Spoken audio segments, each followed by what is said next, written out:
Oke teman Pro 2, saatnya kita diobras obrolan sepada seperti janji Salsa tadi. Di pagi hari ini kita bakal ngobrol dengan narasumber kita teman Pro 2. Dan karena hari ini temanya mitigasi bencana ya, jadi anak muda harus pantau. Pantau kita melalui live Facebook RRI ND dan aplikasi RRI Digital dan juga di streaming 92,2 teman Pro 2. Di pagi hari ini kita sudah terhubung langsung bersama Bapak Ricard Beda Taulwala Eswil MSI, tapi sepertinya kita panggil abang saja ya biar makin dekat nih teman Pro 2. Sudah terhubung Ya, bersama kita langsung via Zoom. Halo, selamat pagi abang. selamat pagi adik. Mantap. Asik, pagi hari ini makin semangat nih kita teman Ya, Pro 2 nih. Jadi anak muda tuh bukan cuma bahas soal yang lagi tren, tetapi bagaimana peran kita sebagai generasi muda dan sebagai agent of the change untuk mengurangi resiko dari bencana itu teman Pro 2. Mungkin sebelum kita ngobrol, Abang Ricard bisa say hello dulu, bisa sapa-sapa teman Pro 2 di pagi hari ini. oke, selamat pagi para pendengar RRI di mana saja berada. Luar biasa, senang sekali bertemu dengan Anda semua. Dan saya merasa yakin dan percaya bahwa setengah jam 30 menit ke depan, mari kita bersama-sama untuk bicara soal bencana, soal mitigasi bencana yang kemudian mestinya diperankan oleh Gen Z, anak muda. Mantap. Oke, dan sesuai dengan tema kita di pagi hari ini teman Pro 2, generasi muda sebagai agen perubahan dalam mengurangi resiko bencana. Mungkin ini yang bisa kita tanyakan pertama ya. Menurut Abang sendiri seberapa penting sih peran anak muda ini dalam upaya mitigasi bencana di Kabupaten ND? Baik, terima kasih Dix. Begini, mengapa anak muda itu penting? Karena yang pertama, mereka itu Gen Z, cepat beradaptasi dengan perkembangan teknologi, ya. Baik. Nah, orang bisa sebut dengan Gen Z. Nah, dan mereka itu kemana-mana tidak pernah lepas dengan gadget mereka, Oke. melek terhadap teknologi. Maka kemudian mereka memanfaatkan gadget itu, melalui gadget itu mereka bisa menyebarluaskan informasi apa saja.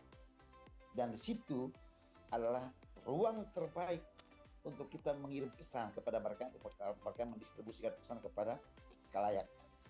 Dan itu saya pikir bahwa mereka itu melek terhadap teknologi, kemudian jiwa mereka volunteer, bro. Nah, jiwa mereka itu volunteer, relawan. Mau ke sini, geraknya cepat, tingkat mobilitasnya itu tinggi.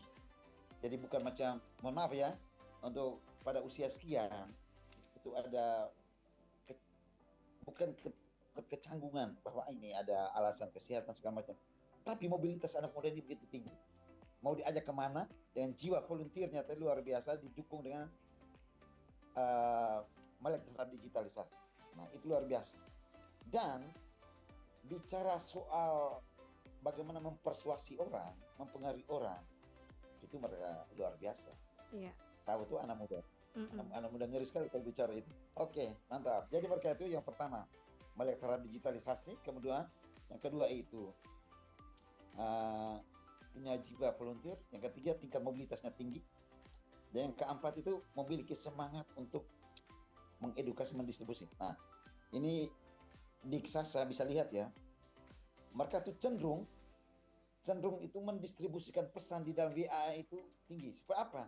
Tampil untuk dikenal, tampil di publik. Jadi bukan kreatif itu, kalau kita lihat tingkat kreatif untuk menciptakan pesan kurang, tapi menyebarluaskan pesan luar biasa. Ini yang kita gunakan mereka. Begitu. Betul, berarti kita tuh benar-benar kayak menggunakan atau memanfaatkan teknologi itu dengan baik begitu. Apalagi sudah menggunakan gadget ya. Jadi kayak semuanya tuh kita bisa lakukan baik itu untuk hal yang positif dan hal yang lebih baik ke depannya. Dan itu sudah dilakukan oleh anak muda saat ini. Tapi menurut Abang sendiri sebagai wakil ketua forum PRB Kabupaten ND, apakah anak muda sekarang ini mereka tuh benar-benar aware dengan misalnya ada bencana yang terjadi, kemudian mereka cukup peduli untuk share atau post di sosial media atau malah mereka menjauh nih dari isu-isu tersebut begitu? Betul, Dix. Kita harus berkaca pada realitas di lapangan. Kemarin erupsi Lewotobi, gunung laki-laki Lewotobi itu kita membuat kita lihat, mengajak kita untuk merefleksikan hidup kita dan bagaimana kita lihat teman-teman dari Umflor, Baik. teman-teman dari STPM, teman-teman dari Stipar, Akper, STKIP Simbiosis itu bersama-sama bergandengan tangan untuk kemudian turun ke jalan meminta sumbangan. Jadi tapi ini tuh reaksi pasca bencana. Baik. Jadi di dalam tahapan-tahapan kebencanaan itu ada prabencana, ada tanggap darurat, dan ada pasca bencana. Nah, kita lihat aksi-aksi mereka pada pasca bencana itu tampak sekali bagaimana kemudian mereka melakukan relawan mengumpulkan bala bantuan, kemudian mereka ramai-ramai itu pergi ke lokasi pengungsian di Kecamatan Wulang Hitam dan Kecamatan Titihena. Saya pikir bahwa itu luar biasa.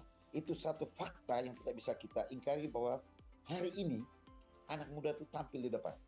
Maka saya pikir bahwa ketika saya berada di kampus, saya bilang begini, bro and sis, lihat ya, bahwa soal mitigasi bencana itu ada dua, mitigasi struktural dan non struktural. Kalian nggak perlu ke struktural, tetapi non struktural, bagaimana mengedukasi orang, mempersiapkan persepsi masyarakat, bagaimana menggalang bantuan. Nah, itu yang kalian bermain di situ. Begitu. Jadi fakta yang benar per hari ini betul-betul mereka kemudian luar biasa. Saya lihat pakai dengan jas alma mater, kemudian mereka turun ke jalan meminta bantuan, menggalang dana. Wah, keren itu. Baik, ini berarti kegiatan atau aktivitas yang mereka lakukan pasca bencana begitu. Kalau misalnya Yes. kita tarik ulur lagi, mungkin sebelum terjadi atau ketika sedang terjadi begitu. Aksi yang paling sederhana yang mungkin bisa anak muda lakukan saat ini dengan memanfaatkan media sosial nih seperti apa? Mantap, pertanyaan bagus. Jadi ada edukasi di awal bencana, artinya begini, di depan tahapan, jadi ada sirkulasi bencana, ada prabencana, ada tanggap darurat, ada pada saat terjadinya bencana, ada pasca bencana. Nah, pada tahap prabencana ini, maka yang dilakukan adalah untuk kalangan muda ya, untuk kalangan muda itulah penyiapan mindset berpikir, menyiapkan pola pikir masyarakat. Nah, jadi yang kita siapkan di dalam ruang pikir mereka adalah yang pertama, jangan takut dulu.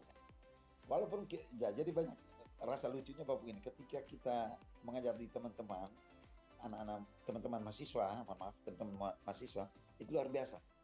Pasti ada satu pertanyaan yang muncul ke saya begini, Pak, kita belajar ini soal mitigasi bencana, bagaimana ini tindakan-tindakan apa saja pada saat bencana. Tapi pada saat bencana terjadi, tanggap darurat, kita lari keluar, ilmu hilang semua. Karena panik kali ya itu. Panik, betul.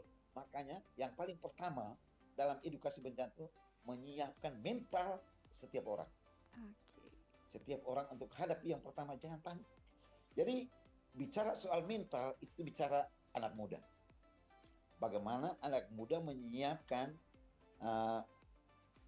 persepsi dan mental kalangan setiap masyarakat, dan itu yang paling penting saya pikir. Dan bicara soal mental, bicara soal tampil di depan, bicara soal pelestari lingkungan, relawan kemanusiaan, inovasi teknologi, itu mereka ada di sana.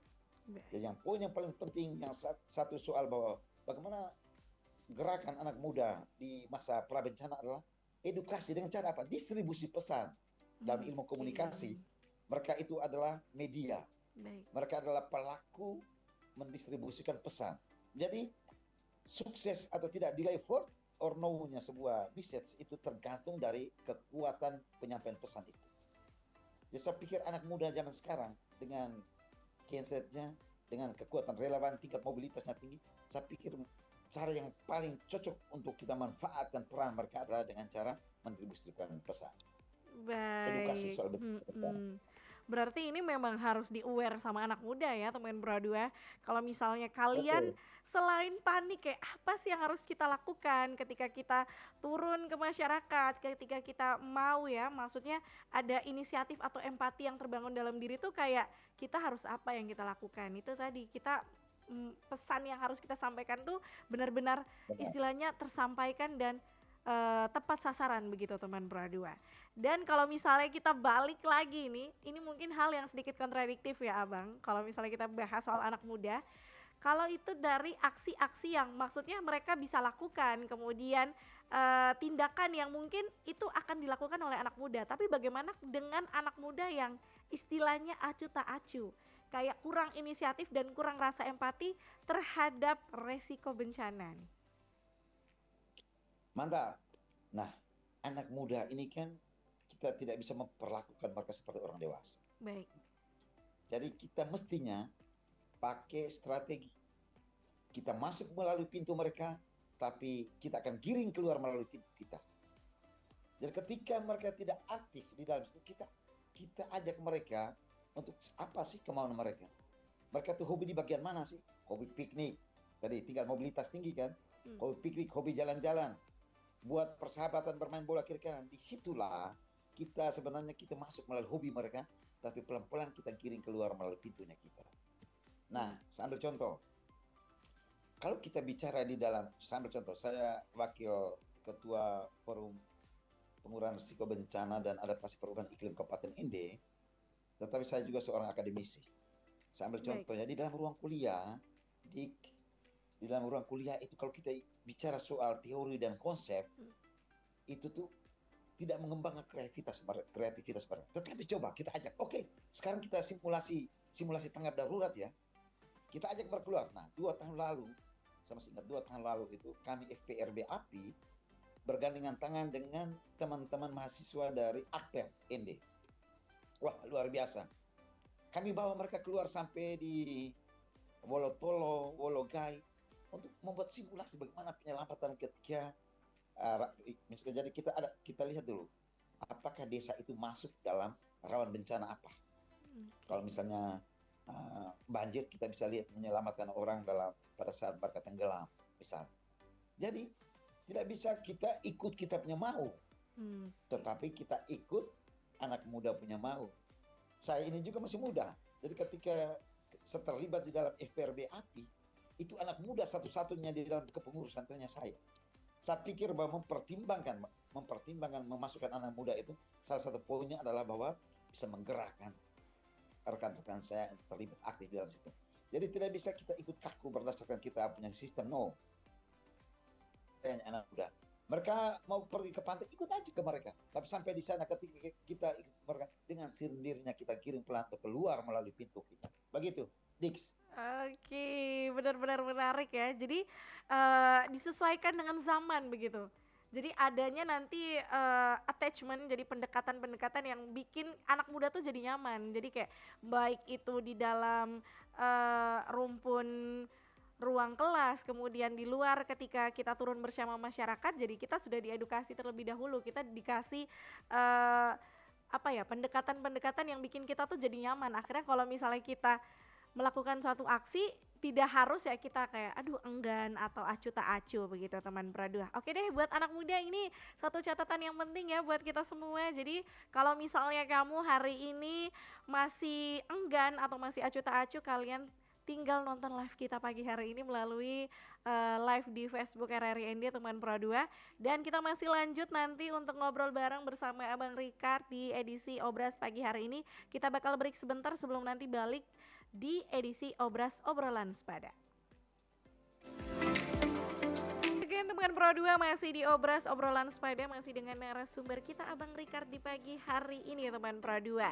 Halo. Halo. Oke, semangat sekali. Kita nih kayaknya jiwa muda terus ya Bang Ricard, apalagi kalau main ke Pro2 sering-sering. Luar biasa. Oke, nah dari tadi tuh Abang Ricard cerita dan itu based on experience-nya Abang Ricard, maksudnya biar anak muda tuh jadi makin bisa ambil peran begitu untuk mengatasi resiko bencana ini. Tapi sejauh ini Abang Ricard, apa tantangan terbesar untuk mengajak generasi muda yang kita tahu kan tidak semuanya bakal iya dan mau begitu? Ya, yang pertama soal tantangan bahwa itu ya, ini bagaimana mereka tidak kemudian bergabung di dalam gerakan-gerakan kebencanaan semacam itu. Baik. Yang pertama itu bahwa belum nyampe sih kesadaran mereka terhadap mitigasi bencana. Mitigasi bencana itu belum sampai ke sana. Meskipun mereka tahu, tetapi belum ada aktor-aktor yang menggerakkan mereka. Mereka itu punya kemauan karena tingkat mobilitasnya tinggi segala macam. Apalagi mereka itu volunteer kan, jiwa volunteernya besar. Hanya aktor-aktor yang menggerakkan mereka itu masih kurang. Jadi sebenarnya itu mereka tuh bukan objek pasif. Mereka itu adalah subjek aktif yang mungkin harus juga mendapat dorongan dan motivasi dari keluarga. Nah, jadi yang paling pertama tuh mereka punya kesadaran. Kesadaran kan harus mestinya dia harus dibentuk sejak dini. Dan itu pendidikan yang paling dasar itu ada pada keluarga sebelum kita serahkan tanggung jawab itu lebih lanjut kepada sekolah. Jadi membentuk kepribadian mereka terhadap tangguh bencana dan punya perhatian besar, atensi besar terhadap bencana itu mestinya dibentuk dari kecil. Ingat, Indonesia itu daerah bencana, kemudian Flores dan Lembata, itu ring of fire, lingkaran gunung api yang selalu hidup kita tuh selalu diancam oleh bencana. Dan itu mesti dibentuk pengetahuan itu sejak kecil. Jadi saya melihatnya bahwa soal kesadaran terhadap bencana. Jadi bukan mereka nggak paham, mereka tahu itu. Tetapi bagaimana siapa sih aktor di belakang sana yang bisa menggerakkan mereka? Jadi mereka itu bukan objek pasif, tetapi subjek aktif yang mestinya diinjeksi motivasi dan sebagainya, pengetahuan untuk mendorong kreativitas. Ingat, anak muda itu adalah sumber kreativitas dan inovasi. Kita harus akui bahwa luar biasa, lincah, tingkat mobilitas tadi ya. Jadi sebetulnya kalau kita memanfaatkan anak muda seperti itu sebetulnya gampang. Soekarno bilang apa? Beberapa anak muda saya bisa pindahkan, itu luar biasa kan? Iya, Itu betul. sebetulnya membuat penegasan bahwa anak muda itu punya potensi yang sangat besar kalau digerakkan oleh sesuatu yang berada di luar diri. Jadi saya berpikir bahwa salah satu tantangan yang paling besar itu adalah kurangnya motivasi aja sih. Begitu Dix, Betul. kurangnya motivasi. Jadi mestinya di luar sini kita hidupkan aktor-aktor yang kemudian mendorong mereka, menginjeksi motivasi, terus membimbing mereka dalam kreativitas dan solidaritas sosial. Itu luar biasa. Saya pikir mereka itu orang yang potensinya bisa mudah digerakkan. Yang penting tadi punya strategi dan pendekatan sesuai dengan kemauan mereka. Tidak boleh ikut kita punya mau. Baik. Anak muda bisa cepat menerima tapi juga bisa cepat menolak. Punya jiwa kritis yang sangat tinggi. Jadi di sini butuh strategi dan pendekatan yang unik. Tidak harus sama dengan orang lain. Umur-umur yang lain. Betul. Berarti masih sangat pentingkah untuk semisal seperti Abang Rikat sendiri, kemudian turun langsung ke sekolah mengedukasi kepada masyarakat biar mereka tuh lebih aware begitu kayak oh kalau misalnya setelah Abang Rikat berarti kita sebagai agen of the change, sebagai agen penerusnya nih kita juga harus ikut andil begitu. Apakah menurut Abang Rikat sampai hari ini masih perlu untuk turun ke sekolah dan masyarakat begitu? Perlu sampai akhir zaman. Oke. Nah, karena begini, anak muda tidak bisa membanggakan dirinya sebagai seorang pendidik, tokoh pendidik, atau seorang akademisi. Tidak bisa berhenti sampai di situ. You bisa membuktikan dirimu itu adalah seorang aktor intelektual kalau you bisa berbuat sesuatu untuk masyarakat. Itu poin. Jadi tidak bisa bangga bahwa saya kuliah di sini, menjadikan kampus semua sebagai menara gading. No. Yang paling nyata adalah you bisa enggak adaptasi dan hidup berdampingan dengan masyarakat. Itu salah satu tantangan utama. Engkau bisa adaptasi, engkau bisa mengubah perilaku sosial, dan engkau bisa memperkuat solidaritas sosial melalui kau punya inovasi-inovasi dan kreativitas.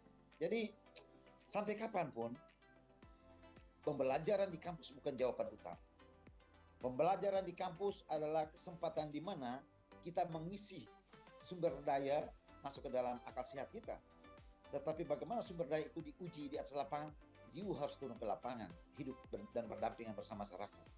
Bukan kita khotbah kesana kemari. Nah, jadi ujian yang paling tangguh bagi seorang anak muda membuktikan bahwa dirinya itu benar-benar bermanfaat bagi orang lain adalah turun ke realitas sosial.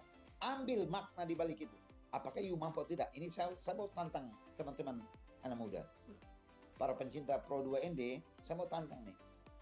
Coba tolong berikan bukti.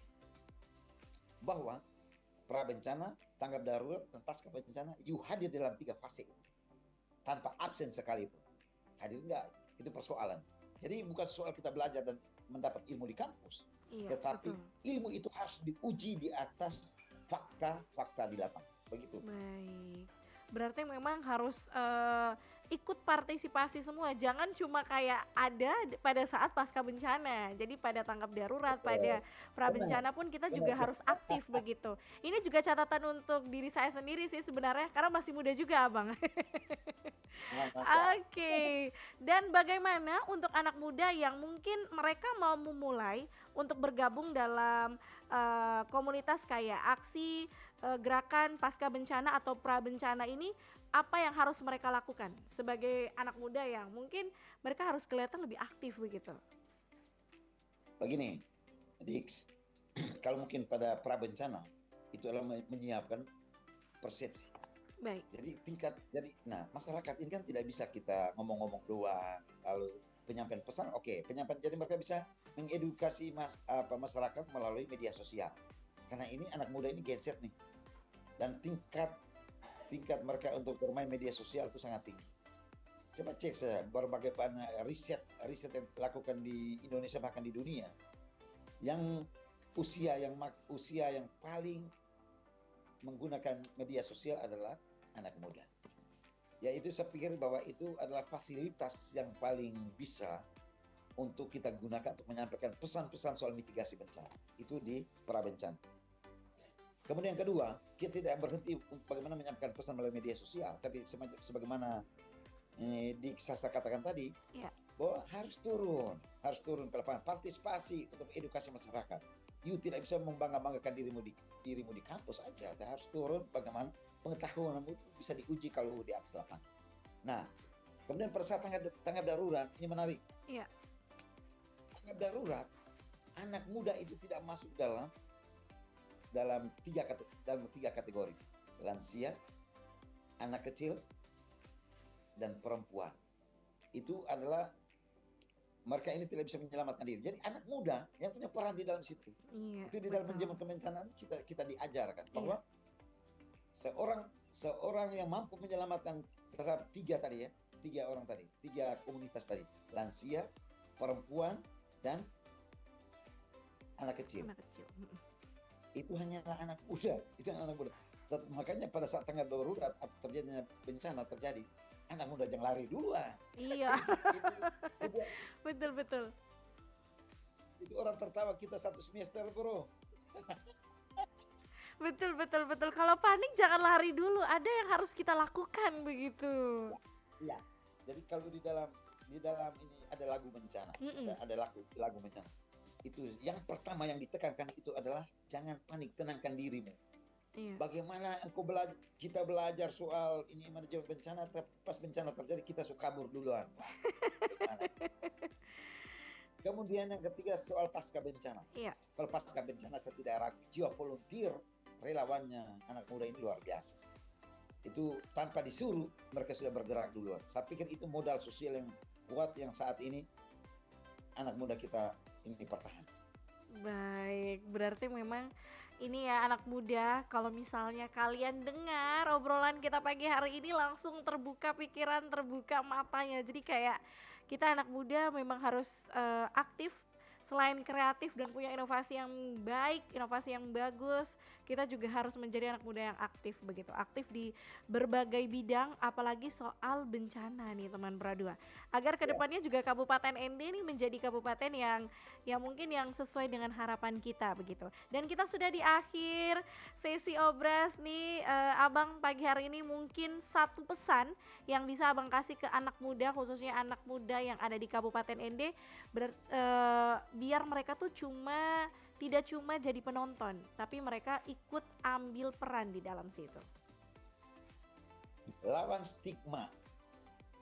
Persepsi yang muncul di ruang publik bahwa anak muda itu sukanya hura-hura, hedonisme.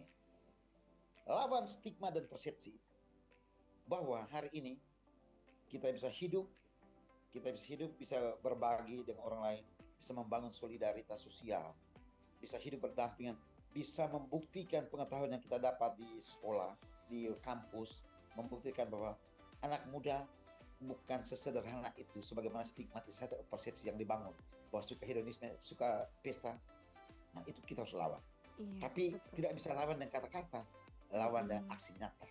Dan saya mau tantang para volunteer, anak muda para volunteer, Itu kalau pasca bencana luar biasa. Saya mau cek pada saat prabencana dan tanggap darurat anak muda belum nampak di sana. Coba deh sekali-sekali kita buat kampanye di media sosial atau kampanye di faktual di lapangan soal bagaimana mitigasi bencana. Mitigasi struktural itu orang punya, soal kelembagaan kebijakan pemerintah. Tapi mitigasi non struktural bagaimana menyiapkan persepsi masyarakat soal bencana harus dibangun dari sekarang. Dan itu hanya bisa dilakukan oleh kaum muda sebagai tingkat mobilitasnya tinggi, kaum Gen Z, dan juga bisa kreatif dan inovasi dalam menyampaikan pesan. Jadi lawan stigma itu. Baik, lawan stigma ya anak muda. Jadi kalau misalnya orang menjudge Gen Z itu adalah gen yang lemah, itu tidak. Kita adalah gen yang kuat, cuma mereka belum melihat sisi kuatnya kita saja begitu.